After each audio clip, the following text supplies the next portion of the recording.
Mesdames, Messieurs.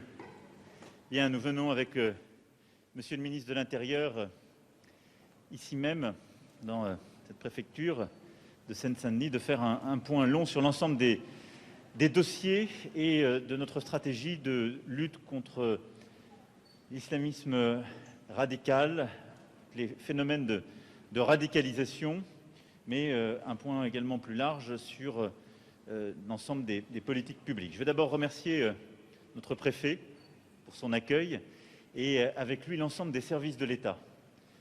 Et je dois dire que c'est avec grande fierté que nous avons pu ici passer en revue tout le travail qui est effectué. Et je veux ici vraiment saluer l'engagement de nos fonctionnaires.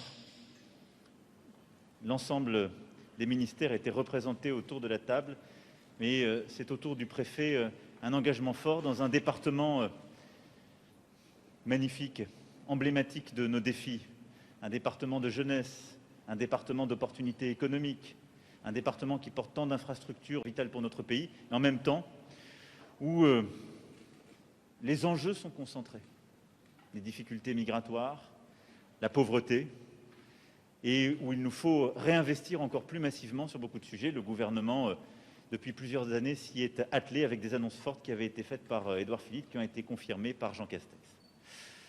Je veux simplement ici vous dire que durant ces quelques heures que nous avons passées ensemble avec le ministre de l'Intérieur, Monsieur le Préfet et tous les services, nous avons pu faire un point détaillé sur les actions qui sont conduites depuis 3 ans en matière de lutte contre la radicalisation.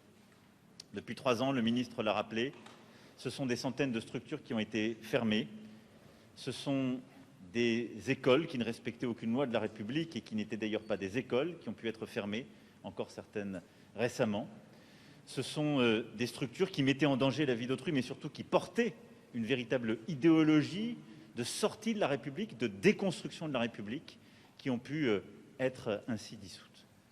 Toute cette action a été permise par la mobilisation, justement, de cette lutte contre la radicalisation. Celle-ci s'est intensifiée avec, depuis maintenant bientôt 1 an, une déclinaison territoriale et ces comités locaux qui sont sous la forme que nous avons justement constituée aujourd'hui, avec des résultats tangibles. Ces dernières semaines l'ont montré ici dans votre département, Monsieur le Préfet, et ils sont indispensables. Ces résultats continueront de venir et nous avons intensifié l'action ces derniers jours.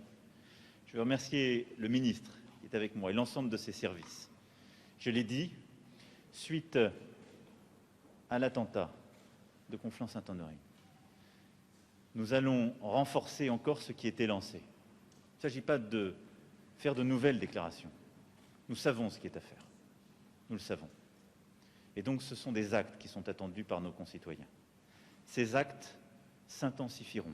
Vous avez vu ces derniers jours plusieurs dizaines d'actions concrètes lancées contre des associations, aussi à l'égard d'individus qui portent un projet d'islamisme radical, c'est-à-dire une idéologie de destruction de la République. Nous ne les laisserons pas passer. Plusieurs d'entre eux, et l'enquête aura avancé et montrera les évolutions, mais ont une implication dans l'attentat de vendredi. Les actions continueront. Les mots, nous les avons eus. Le mal, nous l'avons nommé. La stratégie, je l'ai expliquée, déployée au Murau. Mais nos concitoyens aujourd'hui doivent être protégés. Nos concitoyens, dont la religion est l'islam, doivent être protégés dans notre pays contre ce mal qu'est l'islam radical. Et je le dis ici parce que la volonté de ces islamistes, la volonté de ces idéologues, est précisément de retourner une partie de nos citoyens en raison de leur religion contre la République. Et ça non plus, nous ne le laisserons pas faire. Dès demain, au Conseil des ministres, nous aurons à dissoudre le groupement de faits Cheikh Yassine, directement impliqué dans l'attentat. Des décisions de ce type, à l'encontre d'associations, de groupements, d'individus, suivront dans les prochains jours et les prochaines semaines. Notre détermination est entière. Les actes seront là. La République en a besoin. Je vous remercie. Monsieur le Président, si vous pouvez Je vous remercie.